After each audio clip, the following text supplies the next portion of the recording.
नमस्कार दोस्तों, हम आज इस वीडियो में एसएफडी और बीएमडी क्या होता है इसके बारे में पढ़ेंगे। Shear force diagram and bending moment diagram क्या है। ठीक है, पिछली वीडियो में हमने शियर फोर्स और बेंडिंग मोमेंट का फिजिकल मीनिंग और उनकी डेफिनेशन क्या होती है वो पढ़ी थी।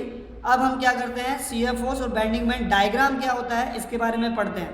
ठीक है, देखो शियर फोर्स और बेंडिंग मोमेंट डायग्राम जो होता है वो किसी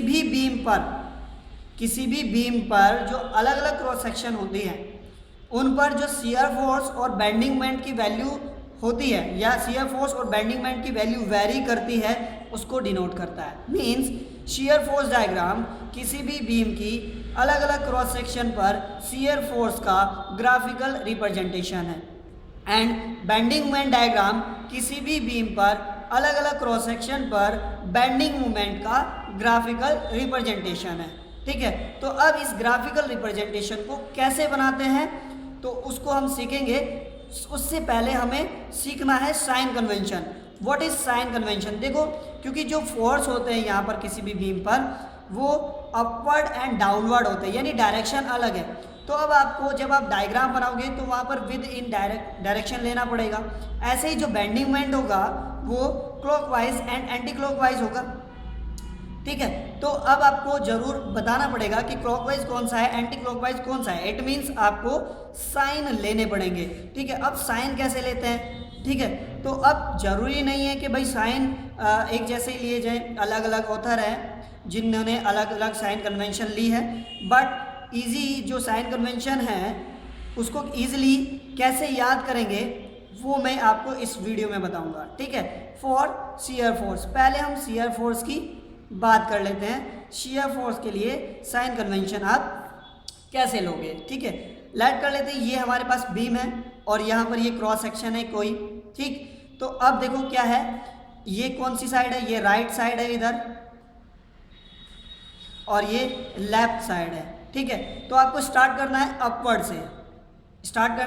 से, फिर आपको अपोजिट करते जाना है, डाउनवर्ड अपवर्ड एंड डाउनवर्ड। ऊपर जो दोनों फोर्स रहेंगे वो पॉजिटिव और नीचे दोनों रहेंगे नेगेटिव। इट मीन्स किसी भी बीम पर अगर आप राइट साइड से चलते हैं तो जो अपवर्ड फोर्स हैं वो पॉजिटिव कंसीडर किए जाएंगे और जो डाउनवर्ड फोर्स है वो नेगेटिव कंसीडर किए जाएंगे। अगर आप लेफ्ट साइड से चलते हो तो जो डाउनवर्ड फोर्स है वो पॉजिटिव कंसीडर किए जाएंगे और जो अपवर्ड फोर्स है वो नेगेटिव कंसीडर किए जाएंगे। ठीक है, अब आ जाते हैं बात बेंडिंग मोमेंट पर।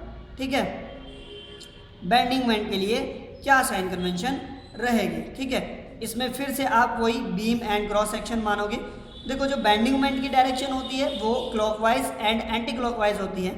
आपको स्टार्ट करना है एंटी क्लॉकवाइज से, anti clockwise then clockwise then anti clockwise then clockwise.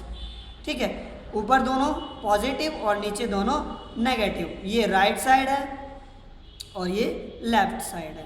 ठीक है, तो अब इसका मतलब क्या है, अगर आप बीम के या क्रॉस सेक्शन के राइट से चलते हो तो जो एंटी क्लॉकवाइज मूवमेंट है उनको आप पॉजिटिव कंसीडर करेंगे, जो क्लॉकवाइज है वो नेगेटिव कंसीडर करेंगे। ऐसे ही लेफ्ट के लिए हो जाएगा। ये ध्यान रखना, जो पॉजिटिव और नेगेटिव है ये ओनली डायरेक्शन को डिनोट करते हैं। इसका मतलब बिल्कुल भी नहीं है कि वैल्यू नेगेटिव है। ठीक है, आई थिंक आपको बहुत अच्छे तरीके से समझ में आया होगा। इससे नेक्स्ट वीडियो में हम बेंडिंग मोमेंट और शियर फोर्स की कैसे डायग्राम बनाए जाते हैं वो सीखेंगे। थैंक यू फॉर वॉचिंग, और अगर आप नए हैं तो प्लीज़ सब्सक्राइब करना ना भूलें ताकि आपको ये सारी वीडियोस लगातार पता चलती रहे। धन्यवाद।